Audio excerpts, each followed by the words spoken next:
Good morning, everyone. Today we'll discuss about fertility and the factors affecting fertility.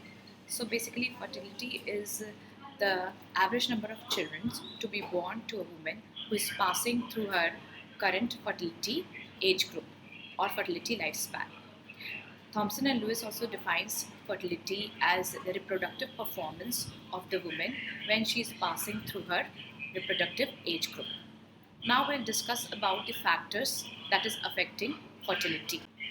So let's discuss about the various factors affecting fertility. So the first factor that we'll discuss over that affects fertility is biological factors. Yes, biological factors like age and sex of the women greatly affects the fertility. Fertility of the women is affected greatly by the fecundity of the women, that is the ability to give birth. When the woman gets her periods, that means when her menstrual cycle starts, that is onset of menstrual cycle, menarche, then the woman becomes fertile and can give birth. And with the menopause, that is end of her menstrual cycle, the fertility ends of a woman. So it greatly affects fertility. And even women are in the age of the reproductive lifespan, that is between 15 to 45, then there are certain age groups in which the fertility is high and there are certain age groups in which the fertility is low. This is how biological factors affect fertility. Now let's move on to the psychological factors affecting fertility.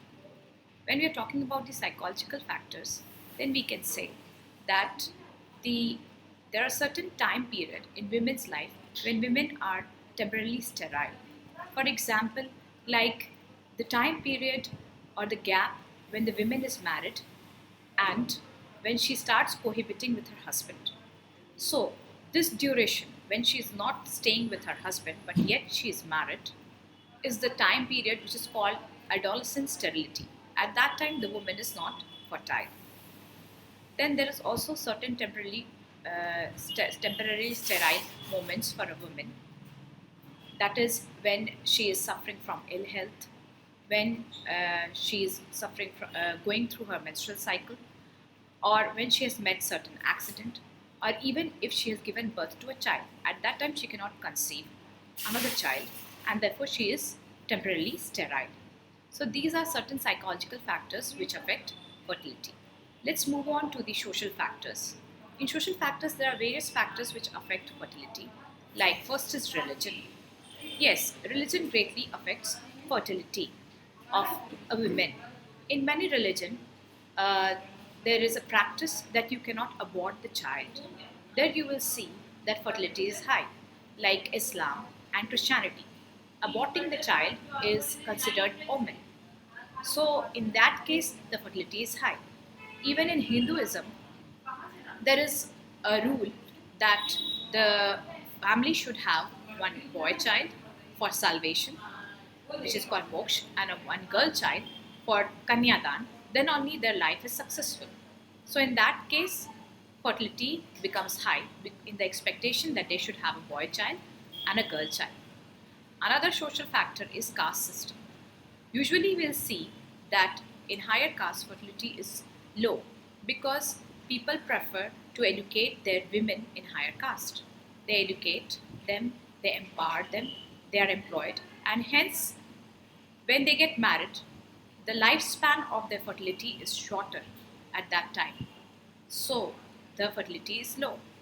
But in lower caste, where education of women is not that popular, we can see that fertility is high because women stays with her husband throughout her reproductive lifespan. Next social factor is racial groups. If we see, then we can say that there are certain racial groups where fertility is high and certain racial groups where fertility is low.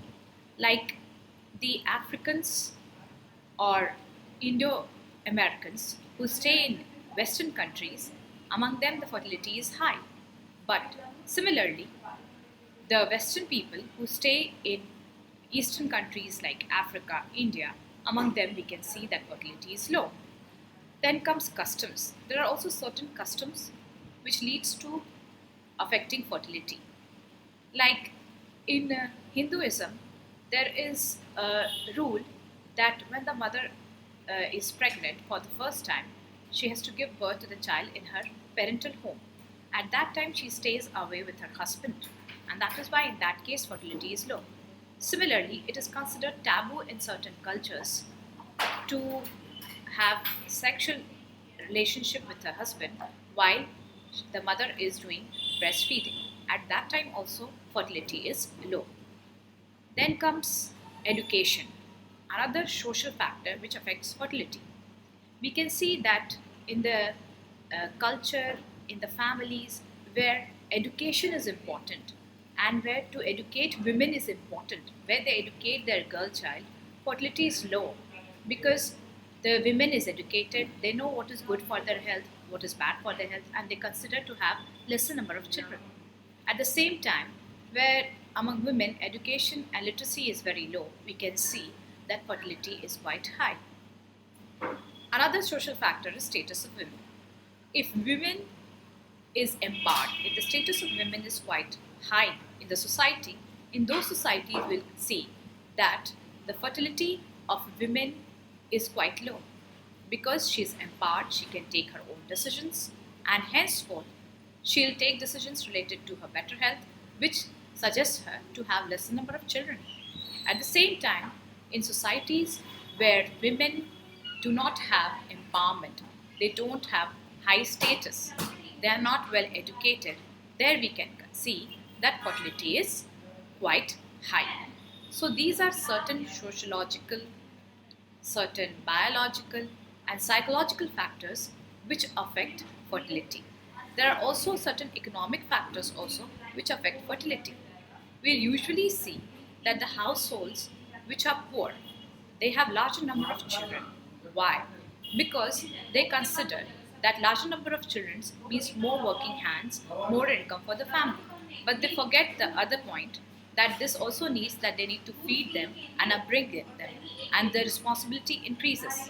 So henceforth we see that in poor families fertility is quite high.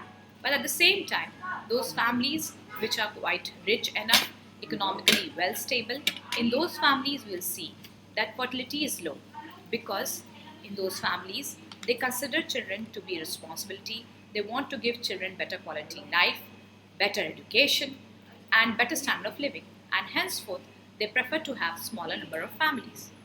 Then, occupation is another factor. In occupation, we can see that if both the parents, that is mother and the father, both are educated, then unemployed, in that case, fertility is low because they want to or they prefer to have smaller family or nuclear family because they know that responsibility of the child is quite big enough, and since both are working, who will look after the child?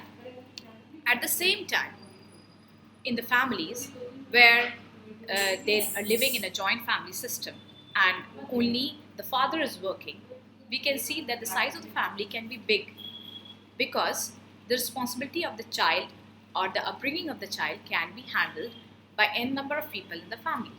So their fertility is high. These are certain factors which affect fertility.